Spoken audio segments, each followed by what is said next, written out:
नमस्कार। कभी अपने चारों ओर देखिए। जिस फोन पर आप ये देख रहे हैं, गाड़ियां, यहाँ तक कि हमारी इमारतें, हर जगह धातु है। सोना, लोहा, एल्यूमिनियम।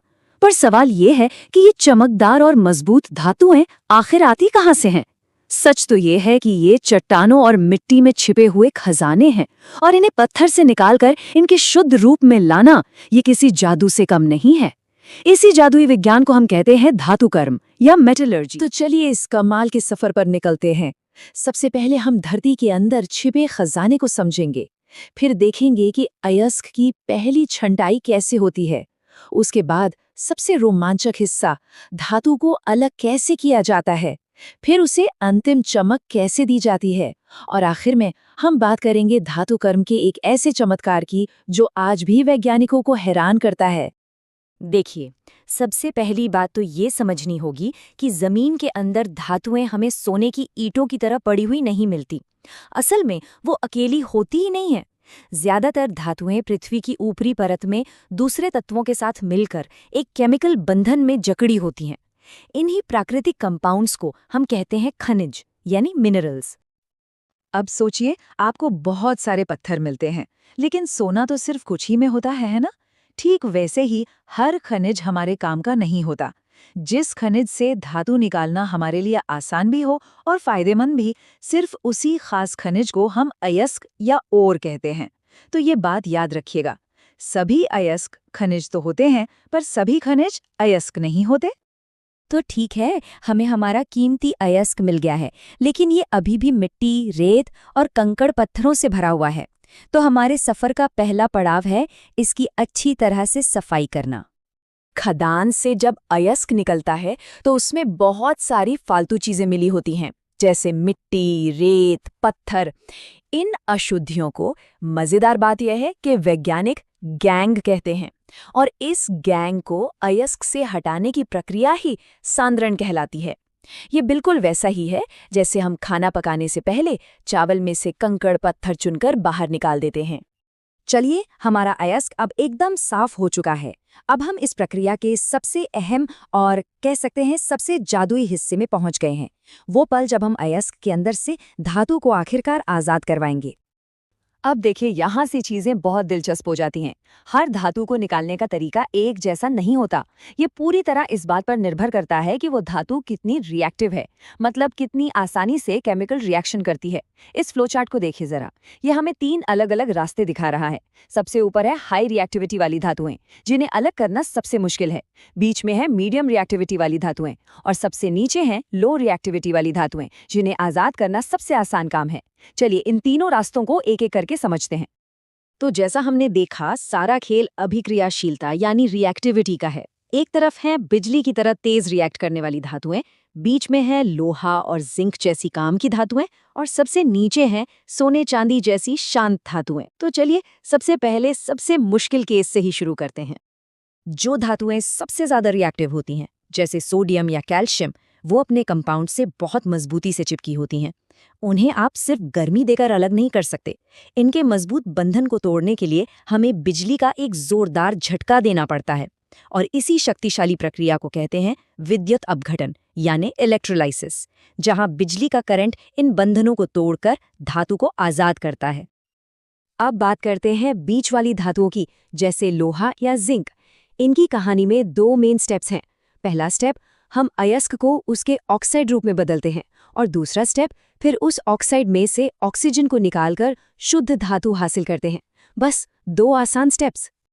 तो पहला स्टेप यानी अयस्क को ऑक्साइड में बदलना, इसके लिए 2 तरीके हैं। ये इस बात पर निर्भर करता है कि अयस्क कौन सा है। इसे ऐसे समझिए, एक तरीका है खुली हवा में भूनना, जिसे हम भर्जन या रोस्टिंग कहते हैं। ये सल्फाइड अयस्कों के लिए होता है। और दूसरा तरीका है एक बंद बर्तन में पकाना, जहां हवा या तो बहुत कम हो या बिल्कुल ना हो। इसे निस्तापन या कैल्सिनेशन कहते हैं, जो कार्बोनेट अयस्कों के लिए इस्तेमाल होता है। ये देखिए, ये है भर्जन का एक उदाहरण। जब जिंक सल्फाइड को हवा यानी ऑक्सीजन की मौजूदगी में तेज गर्म किया जाता है, तो ये जिंक ऑक्साइड में बदल जाता है। ऑक्सीजन सल्फर को हटाकर उसकी जगह ले लेता है। और ये है निस्तापन। यहाँ देखिए, जिंक कार्बोनेट को बस गर्म किया जाता है और ये अपने आप जिंक ऑक्साइड और कार्बन डाइऑक्साइड में टूट जाता है। यहाँ बाहर से किसी ऑक्सीजन की कोई जरूरत नहीं है। तो अब हमारे पास धातु का ऑक्साइड आ गया है। अब हमें बस उसमें से उस ऑक्सीजन को हटाना है। इसके लिए हम अक्सर कार्बन का इस्तेमाल करते हैं। कार्बन को ऑक्सीजन बहुत पसंद है। जैसे ही उसे मौका मिलता है वो धातु के ऑक्साइड से ऑक्सीजन छीन कर ले जाता है और पीछे रह जाती है हमारी शुद्ध धातु। छीनने की प्रक्रिया है, ये सिर्फ फैक्ट्रियों में नहीं होती। इसका एक जबरदस्त रियल लाइफ इस्तेमाल है, थर्मेट रिएक्शन। यहाँ एल्यूमिनियम कार्बन की जगह लेता है और आयरन ऑक्साइड से ऑक्सीजन छीन लेता है। ये रिएक्शन इतनी ज्यादा गर्मी पैदा करता है कि लोहा पिघल जाता है और इसी पिघले हुए लोहे से रेलवे की टूटी हुई पटरियों को जोड़ा जाता है ना केमिस्ट्री का कमाल। और अब आते हैं सबसे शांत और कम रिएक्टिव धातुओं पर, सोना, चांदी, पारा।